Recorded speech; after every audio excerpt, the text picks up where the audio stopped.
utter freaking chaos to kick off the 2020s, I'm in.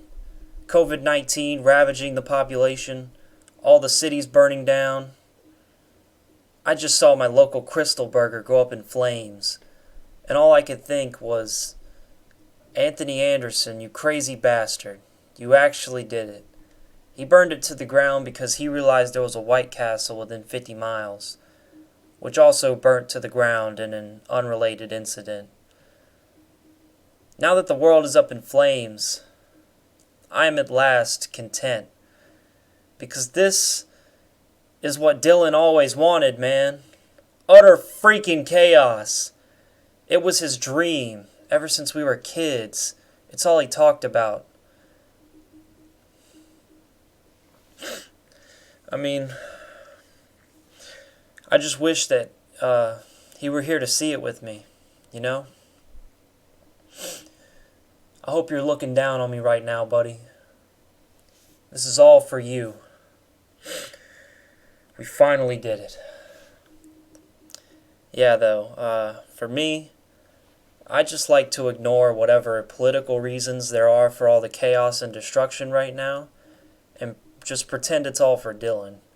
That's my headcanon right now. I mean, I don't really watch the news, and when I do, I don't understand what they're talking about. Every adult to me just sounds like Charlie Brown's teacher, so I always zone out whenever I watch the news. Yeah. I just see videos of people rioting and burning down buildings, and I just think, this one's for you, Dillon. They're doing it all for you, man. Utter freaking chaos. Yeah. I'm thinking this decade finna be lit. Am I right, folks? Literally. As in, people are literally lighting fires and burning down our cities and towns. It's actually a good thing if you think about it. Because, racism, I think. Yeah. I think the actual canon reason for the riots is something about racism, I heard. Something about racism and white people. I think it's racism against white people. Because there's no White History Month. Black people, they just love us so much they're protesting on our behalf because they think it's unfair there's no White History Month. That's the actual reason for the riots.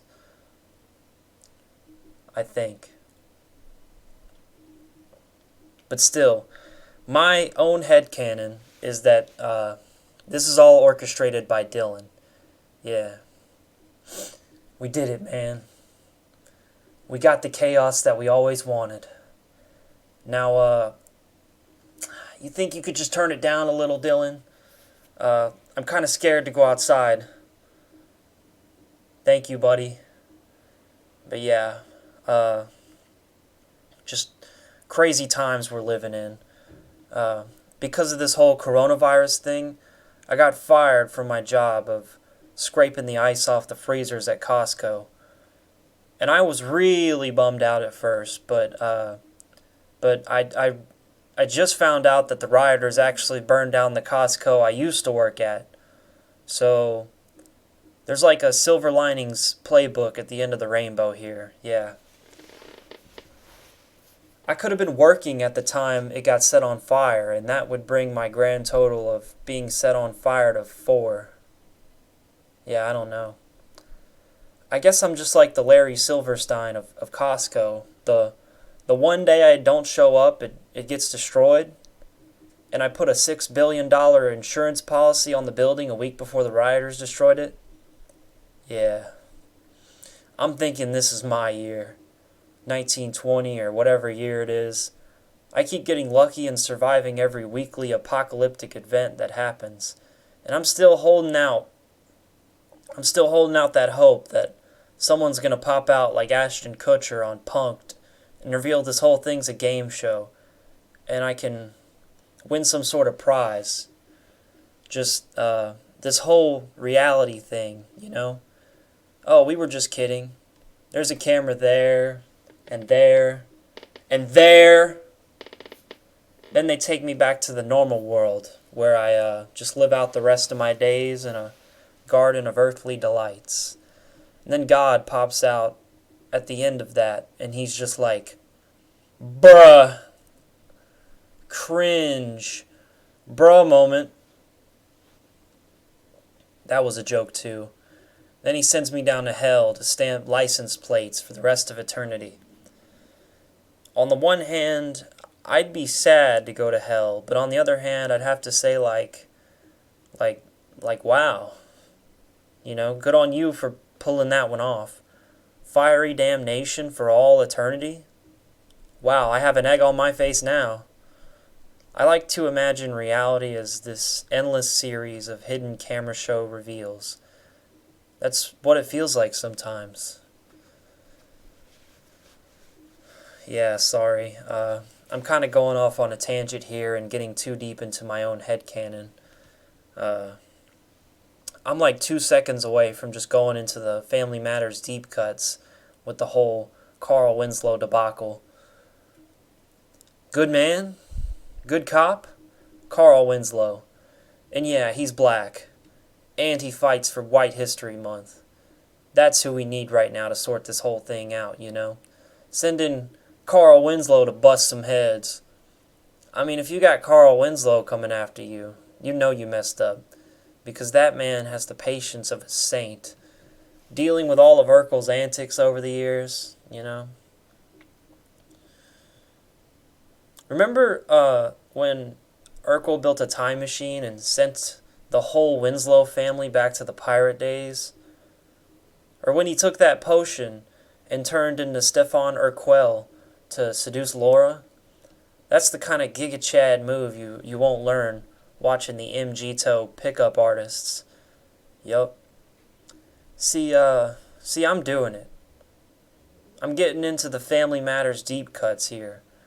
I promised myself I'd stay on topic, but I just couldn't help it. I don't know what's wrong with me, but yeah. Like I said, we finally got the chaos that we always wanted. And now, maybe we went too far. And we regret it a little bit. I mean, they burnt down that Target, That's messed up. What did Target ever do to us except offer slightly higher prices for the benefit of not having to shop around the Hills Have Eyes mutants that frequent Walmart? I love Target, It keeps the fuddy-duddies shopping around me and all of my compatriots when we're rocking the no shirt and jean shorts in the frozen food aisle. Sometimes you gotta do the do, man, and you don't have time to throw a shirt on. That's Walmart for you. Now all the Karens are gonna be at my store, whining. Wah, put a shirt on. Wah, put some pants on. Wah, why are you completely naked except for the mega hat? Yeah. What I do is, I found a way to save money on my summer and winter wardrobe. You get some long jeans and you cut the legs off of them to make shorts.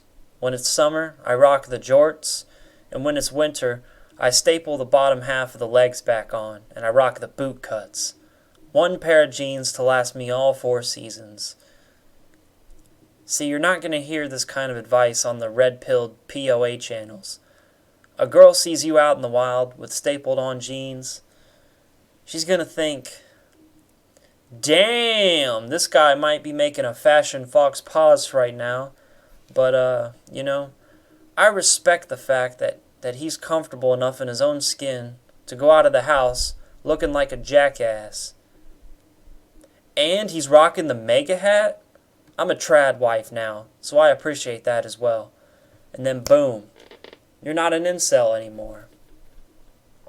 That's how I landed my fake girlfriend for my April Fool's Day prank. In my head canon, anyway. In reality, I paid her $1,000 to spit on me. But yeah. The future's looking real bleak right now, I guess.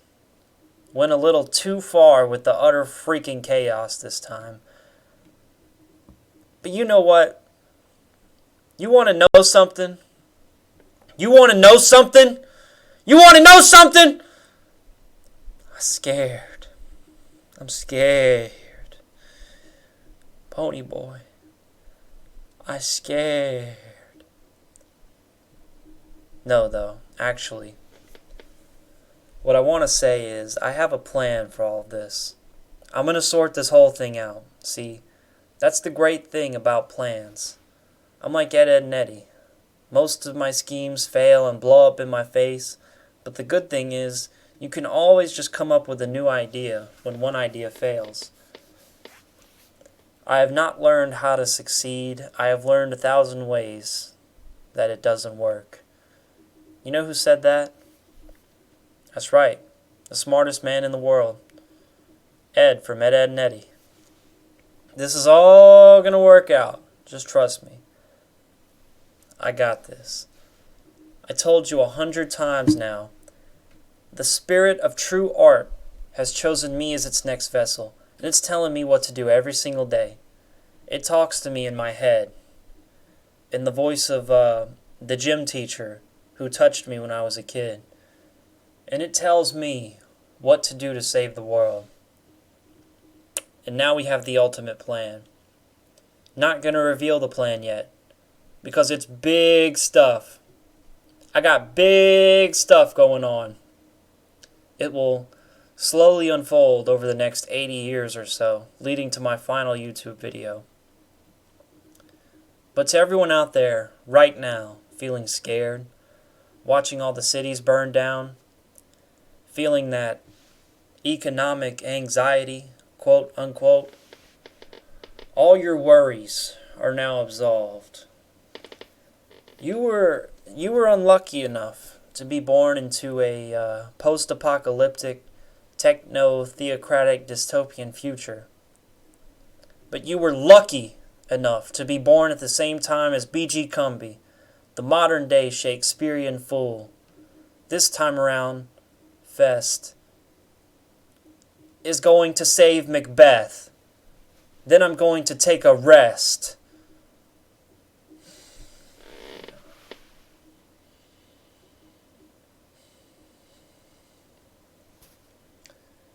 Man, I should be writing all this down. I was thinking I should write my manifesto in near rhymes, like a Tech 9 song. That was a near rhyme right there. Near rhyme. Tech 9. Oh my god, dude. Oh my god, dude. I'm blowing my own mind right now. Note to self. Yeah. Watch this back. Write all this down. Yeah, though. Let me consult my spirit guide. What should I do next? America is literally on fire and society is collapsing. So, what's the next step?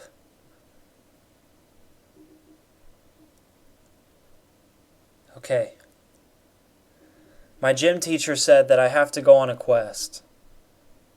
I have to find the world's greatest gamer, and then we're going to build something. A skyscraper that goes into space. The bottom half will be on the ground, and the very top floor will be in outer space. That's how big it will be.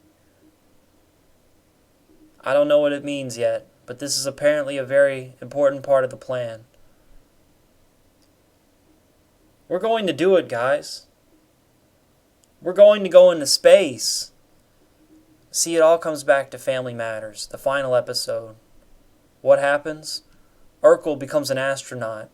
He jumped the shark so high, he actually ended up in outer space. That's a Giga Chad move right there, so, yeah.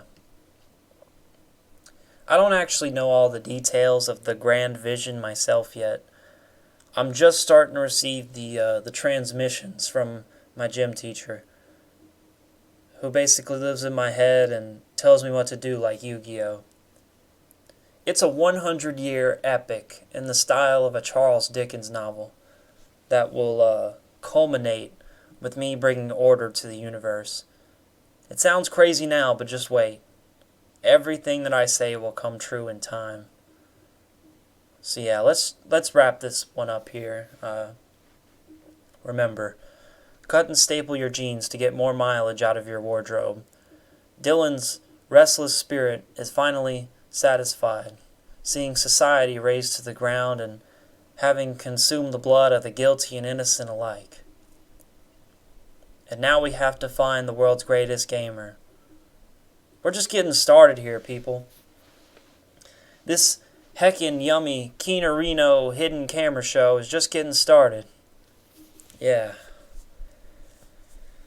Man, this movie's gonna be good. I'm on the edge of my seat here.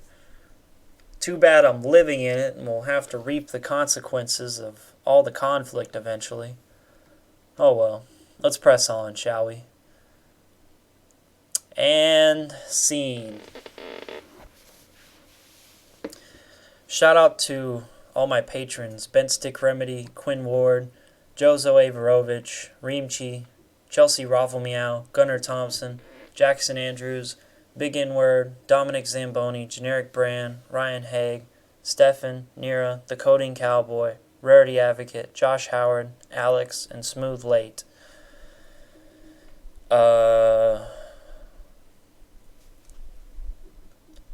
Bye.